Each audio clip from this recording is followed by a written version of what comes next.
ஒரு நடந்த சம்பவம் எனக்கு நிறைய மேடையில் நான் சொல்லுவேன். பஞ்சாப்னு ஒரு ஸ்டேட் இருக்கு இல்லையா, அங்கே ஜலந்தர்னு ஒரு மாவட்டத்தில் நீதிமன்றம், மாவட்ட நீதிமன்றம். அதுக்கு 21 வயசில் ஸ்ருதின்னு ஒரு பொண்ணு நீதிபதி ஆயிட்டாங்க. 21 வயசில் நீதிபதி ஆகிறது பெரிய விஷயம். ரொம்ப அறிவு, ஆற்றல், திறமை இருந்தால் தான் ஆக முடியும். அந்த பொண்ணு ஆயிடுச்சு. இப்போ நீதிமன்றமே வாசலில் வந்து நிற்கிது. மேடம் வர்றாங்க, மேஜிஸ்ட்ரேட் மேடம் வர்றாங்க. அவங்கள வரவேற்கிறதுக்காக இந்த பொக்கே, சாலு, ஒரு மேல தாளம் எல்லாம் ரெடி பண்ணி நிற்கிறாங்க. அவங்க அப்படி காரில் வந்து இறங்குறாங்க. ஸ்ருதி வந்து இறங்குறாங்க. இறங்கினோடனே பயங்கரமாக எல்லாரும் கை தட்டி அவங்களுக்கு மாலையெல்லாம் போட போகிறாங்க. அவங்க இறங்கி வந்து எல்லாம் கொஞ்சம் வழி விடும் நேராக உள்ளே போகிறாங்க. அந்த நீதிமன்ற வளாகம் இருக்கும்ல, அதில் ஒருத்தர் டீ கேன் வச்சு டீ வித்துட்டு இருக்கிறார். நேராக போய் அவர் கையை பிடிச்சிட்டு அவர் கூட சிரிச்சு சிரிச்சு பேசுகிறாங்க.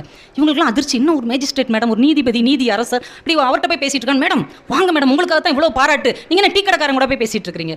அவங்க நின்று திரும்பி சிரிச்சு மகிழ்ச்சியோட சொல்லியிருக்கிறாங்க, உங்களுக்கு வேணா இன்னைக்கு நான் நீதிபதியாக இருக்கலாம், ஆனால் இந்த நீதிபதி பதவி எனக்கு கிடைப்பதற்காக தன் ரத்தத்தை சிந்தி பாடுபட்ட எங்கள் அப்பா இவர் தான் எனக்கு முக்கியம் அப்படின்னாங்க.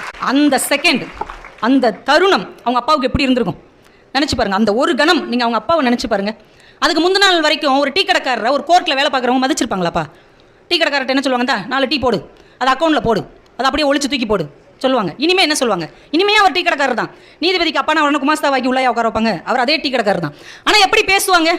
ஐயா டீ போட்டு கொடுத்தா கொடுங்க, இல்லைன்னா வெண்ணி தண்ணியை பிடிச்சி எங்கள் மூஞ்சில் கூட ஊற்றுங்க, உங்கள் பொண்ணுக்கிட்ட எதாவது போட்டு கொடுத்துறாதீங்க ஐயா சொல்லுவாங்களா, சொல்ல மாட்டாங்களா? அப்போ ஒரு நாளில் ஒரு தகப்பனின் வரலாற்றையே மாற்றி அமைக்க முடியும் என்றால் உங்களை போன்ற பிள்ளைகளால் தான் அது முடியும். அவ்வளவு பெருமை மிக்க தருணத்தை எங்கள் அப்பாவுக்கு நான் ஒரு நாள் தருவேன். அது கல்வியால் அல்லது விளையாட்டால் இல்லை எக்ஸ்ட்ரா கரிக்குலர் ஆக்டிவிட்டியால், ஏதோ ஒன்றால், என்னுடைய ஒழுக்கத்தால், ஏதோ ஒன்றால் எங்கள் அப்பா அப்படி கம்பீரமாக நின்று இவன் என் பையன், இவ ஏன் பொண்ணு அப்படின்னு சொல்லுகிற பெருமையான தருணத்தை எங்கள் அப்பாவுக்கு நான் தருவேன் என்று இன்றைக்கு நீங்கள் உறுதிமொழி எடுத்துக்கொள்ளுங்கள். மற்றபடி ஜாலியாக இருங்க.